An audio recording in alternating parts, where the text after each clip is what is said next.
কোনো গতিশীল বস্তু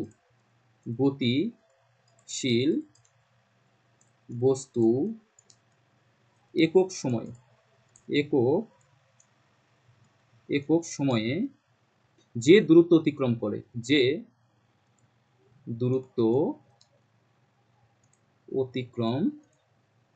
অতিক্রম করে তাকে দ্রুতি বলে। এখন ধরেন এটা একটা সরলরেখা। ওকে, ধরা যাক এখান থেকে একটা বস্তু এই সরল পথে এস দূরত্ব অতিক্রম করে, এটা এ অবস্থান হতে এটা বি অবস্থান, কি করলো, এ বস্তু এই অবস্থান হতে এস দূরত্ব অতিক্রম করে এবং টি সময় পরে বি বিন্দুতে এসে পৌঁছাইল। টি সময়ে, টি সময়ে আর এস দূরত্ব। ওকে, তাহলে আমরা সহজে কি বলতে পারি যে এ বস্তুটি টি সময়ে এস দূরত্ব অতিক্রম করার পর বি স্থানে এসে পৌঁছাইল। আর এই ক্ষেত্রে বস্তুটির দ্রুতি হবে ইউ ইকুয়াল টু এস ভাগ টি। এই যে একক সময়ে যে দূরত্ব অতিক্রম করে সেটাকেই বলা হয় দ্রুতি। তাহলে খুব সহজেই আমরা দ্রুতি বলতে কি বোঝায় এটা পেয়ে গেলাম। এর আগে একটা জিনিস স্কিপ করে গেছিলাম যে সরণের একক এবং মাত্রা বের করে দিইনি। সরণের একক হলো মিটার, আর মাত্রা হলো এল। মাত্রাকে সাধারণত থার্ড ব্র্যাকেটের মধ্যে রাখতে হয়, ঠিক আছে? ওকে, আশা করি আর সমস্যা হওয়ার কথা না। ওকে, এখন দেখেন তাহলে খুব সহজেই আমরা দ্রুতি বলতে বোঝাই ইউ ইকুয়াল টু এস ভাগ টি। দ্রুতির তাহলে একক কি হবে? একক বের করি। একক সমান সমান এস মানে কি? সরণ মানে মিটার, আর টি মানে সময়ের একক সেকেন্ড। তাহলে এর একক হবে মিটার পার সেকেন্ড। বুঝা গেল? Metre per second. এরপরে আসি মাত্রা কি হবে? এস এর যেহেতু সরণ মিটার মানে হচ্ছে এল, আর নিচে সময়ের মাত্রা হচ্ছে বড় হাতের টি। তো যেহেতু ইনভার্স অবস্থায় আছে তার মানে এল পার টি। এটা হলো দ্রুতির মাত্রা। ওকে, তাহলে দ্রুতি এবং সরণ কি এই সম্পর্কে আমরা পর্যাপ্ত পরিমাণে জ্ঞান আহরণ করতে পারলাম। এরপর এটাতে আসি। মিশে দিই।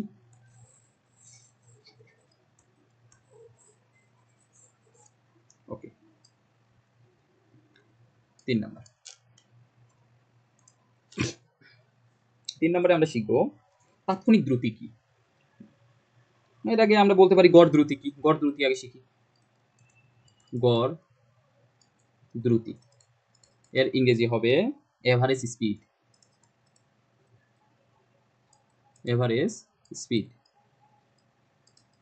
ওকে, দেখেন কোনো একটি বস্তু কর্তৃক অতিক্রান্ত মোট দূরত্ব এবং মোট ব্যয়িত সময়ের ভাগফলকে গড় দ্রুতি বলে। ধরেন একটা বস্তু এখানে নিয়ে আসি, একটা বস্তু।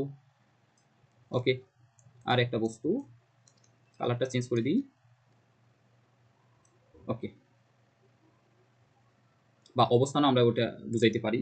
বলা হচ্ছে কি যে কোনো বস্তু কর্তৃক অতিক্রান্ত মোট দূরত্ব, ধরেন এটা হচ্ছে আমার বাসা, আর এটা আমার হচ্ছে কি বিদ্যালয়, এবং আমি বাসা থেকে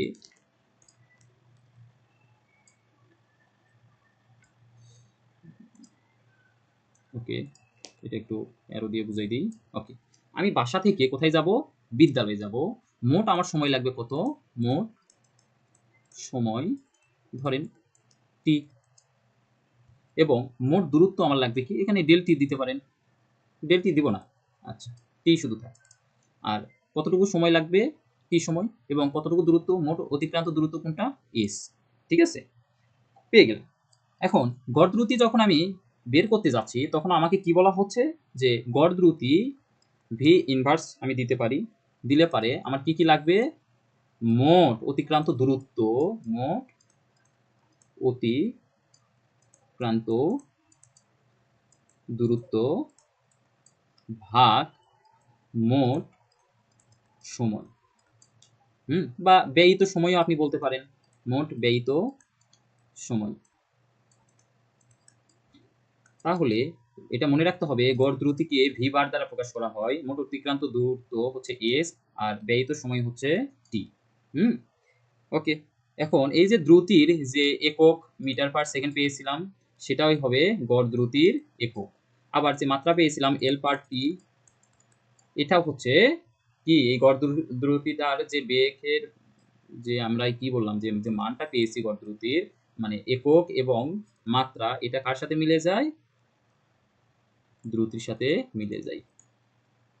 ঠিক আছে, দ্রুতির সাথে মিলে যায়। তাহলে খুব সহজে আমরা গড় দ্রুতি কি এটা পেয়ে গেলাম। ওকে, এরপরে আসি, এই কালার চেঞ্জ করে দিই। ওকে, তাৎক্ষণিক দ্রুতি কি? 4 নম্বর, তাৎক্ষণিক দ্রুতি এর ইংরেজি নামটা হচ্ছে অ্যাকচুয়ালি ইনস্ট্যান্টেনিয়াস স্পিড বলা হয় একে, অ্যাকচুয়ালি ইনস্ট্যান্টেনিয়াস স্পিড। ওকে, তো বলা হচ্ছে যে ধরেন সময় ব্যবধান এবার শূন্যের কাছাকাছি হবে এবং সময়ের সঙ্গে বস্তুর দূরত্বের পরিবর্তনের যে হার, এই হারটাকেই বলা হচ্ছে তাৎক্ষণিক দ্রুতি। ধরেন একটা বস্তু এখানে আছে, এই বস্তুটা জাস্ট এই জায়গাতে খুবই জোরে চলে আসলো, খুবই মানে সময় ব্যবধান খুবই শূন্যের কাছাকাছি। কার কাছাকাছি? এই যে শূন্যের কাছাকাছি। এই জন্যই বলা হচ্ছে যে সময় ব্যবধান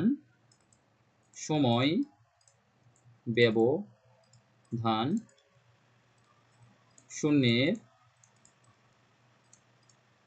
কাছাকাছি কাছাকাছি হলে সময়ের সাথে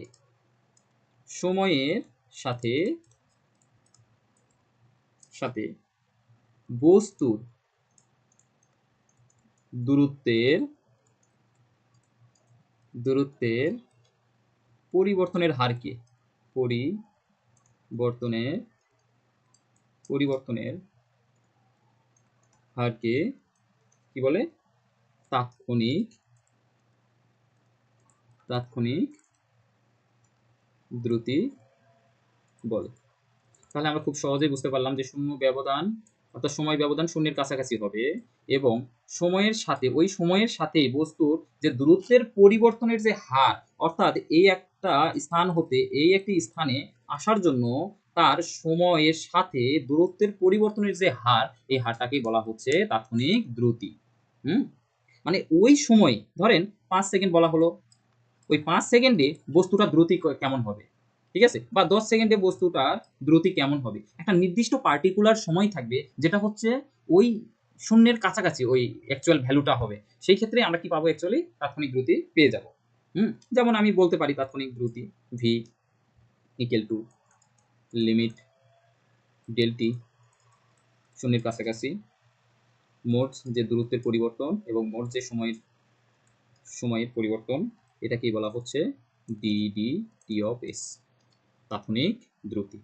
এটাই হচ্ছে তাৎক্ষণিক দ্রুতি। ওকে,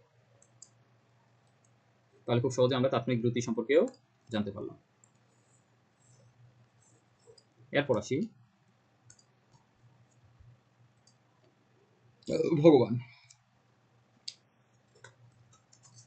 গড়বেগ। 5 নম্বরে শিখবো আমরা গড়বেগ।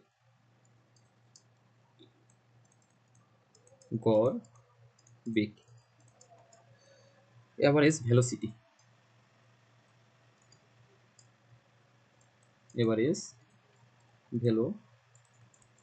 ভেলোসিটি। এর আগে আমরা একটু আগে শিখলাম যে সময় ব্যবধান শূন্যের কাছাকাছি হলে দূরত্বের সাথে বা দূরত্বের পরিবর্তনের হারকেই বলা হচ্ছে কি? তাৎক্ষণিক দ্রুতি। এখন আমরা যদি গড় বেগের ক্ষেত্রে আসি বা এভারেজ ভেলোসিটির কথা বলি, সেক্ষেত্রে আমরা বলতে পারি যে যে কোনো সময় ব্যবধানে কোনো বস্তুর মোট সরণ কি, ওই সময় ব্যবধান দিয়ে ভাগ করলে যে রাশিটা পাওয়া যাবে সেটাই হচ্ছে বস্তুটির গড় বেগ। তাহলে কি বলা হচ্ছে, যে কোনো সময় ব্যবধানে, যে কোনো সময় ব্যবধানে ব্যবধানে কোনো বস্তুর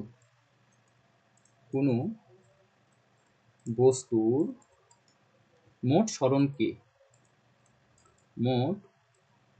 সরণকে ওই সময় ব্যবধান দিয়ে ভাগ করার পর ওই সময় ব্যবধান দিয়ে ভাগ করলে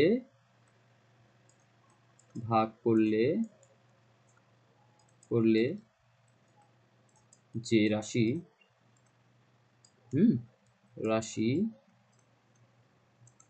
পাওয়া যায় তাকে বস্তুটির গড় বেগ বলে। বস্তুটির গড় বেগ বলে। ধরা যাক যে ডেলটি সময় ব্যবধানে বস্তুটির মোট সরণ, ধরেন বস্তুটা এখানে আছে, এখান থেকে বস্তুটা এই জায়গাতে যাবে, তাহলে তার সময় ব্যবধান ছিল ডেলটি এবং সে মোট দূরত্ব অতিক্রম করেছে ডেল এস, বা এখানে এস না দিয়ে ডেল আরও দিতে পারি। সেই ক্ষেত্রে আমার গড় বেগ কি হবে, ভি বার সমান সমান ডেল আর ভাগ ডেল টি। ঠিক আছে, খুব সহজেই এটার ক্ষেত্রে আমাদের শুধুমাত্র কি দিতে হবে,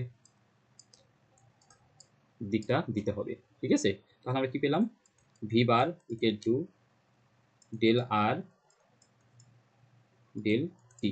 ঠিক আছে, এটাই হচ্ছে গড় বেগ। ওকে,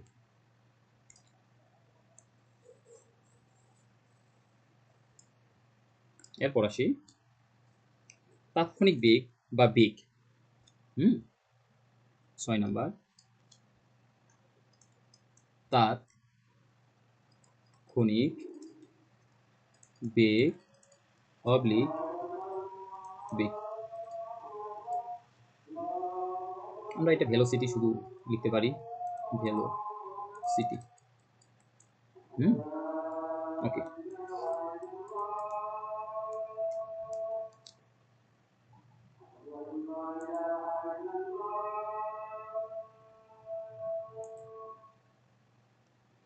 হো ভগবান রাধা মাধব। দেখেন, সময় ব্যবধান এবার শূন্যের কাছাকাছি হলেও বস্তুটির এই সরণের হারকে বলা হচ্ছে তাৎক্ষণিক বেগ বা সংক্ষেপে বেগ। আমাদের সময় ব্যবধানটা যদি শূন্যের কাছাকাছি হয়, সেই ক্ষেত্রে বস্তুটির সরণের হারকে কি বলা হয়, তাৎক্ষণিক বেগ বলা হচ্ছে বা বেগ বলা হচ্ছে। অ্যাকচুয়ালি ধরেন ডেল টি সময়ে ডেল এস দূরত্ব অতিক্রম করলো, এই যে সরণ, এই সরণের হার অর্থাৎ সরণকে যদি টি দ্বারা ভাগ করা হয়, সেই ক্ষেত্রে যে মানটা আমরা পাবো সেটাই হচ্ছে অ্যাকচুয়ালি কি, ভেলোসিটি। কি পাবো, ভেলোসিটি পাবো। ওই জন্যই বলা হচ্ছে যে সময় ব্যবধান শূন্যের কাছাকাছি হলে সময় ব্যবধান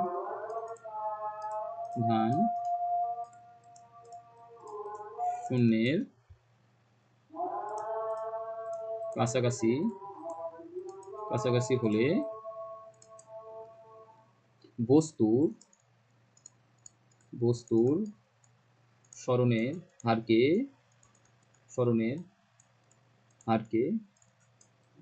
তাৎক্ষণিক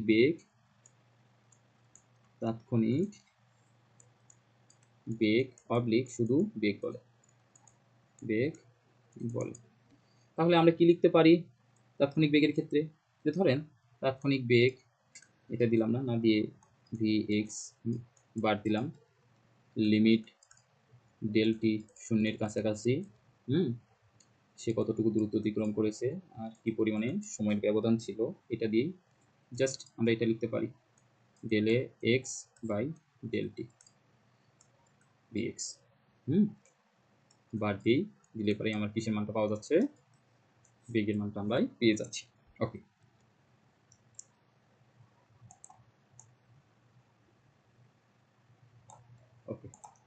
এরপরে আসি মধ্যবেগ নিয়ে, একটা কথা বলতে হবে মধ্যবেগ নিয়ে।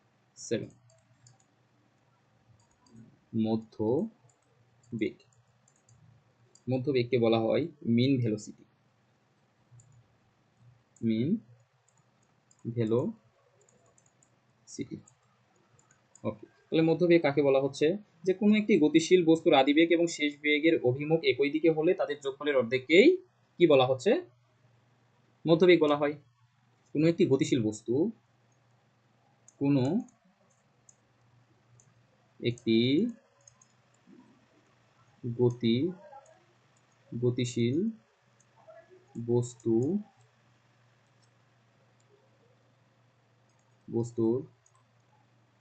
আদিবেগ ও শেষ বেগের অভিমুখ একই দিকে হলে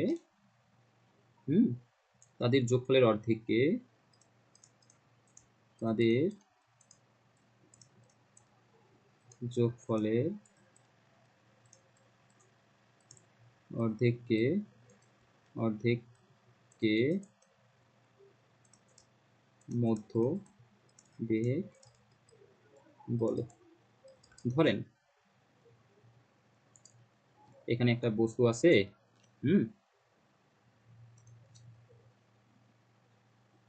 ওকে, এখান থেকে বস্তুটা, এটা ডিলিট করে দিই। ওকে, আমরা আরেকটা নিয়ে আসি। ওকে, ফাইন। কি বলা হচ্ছে?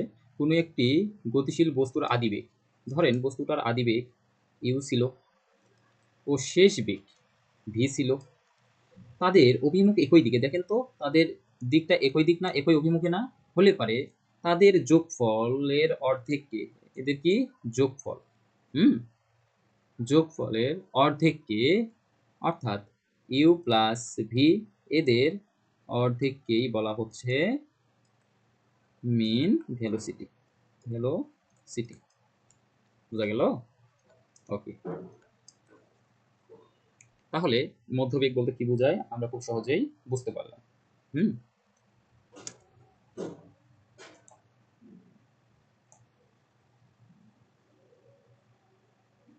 ওকে, এরপরে আসি আপেক্ষিক বেগ। অসাধারণ একটা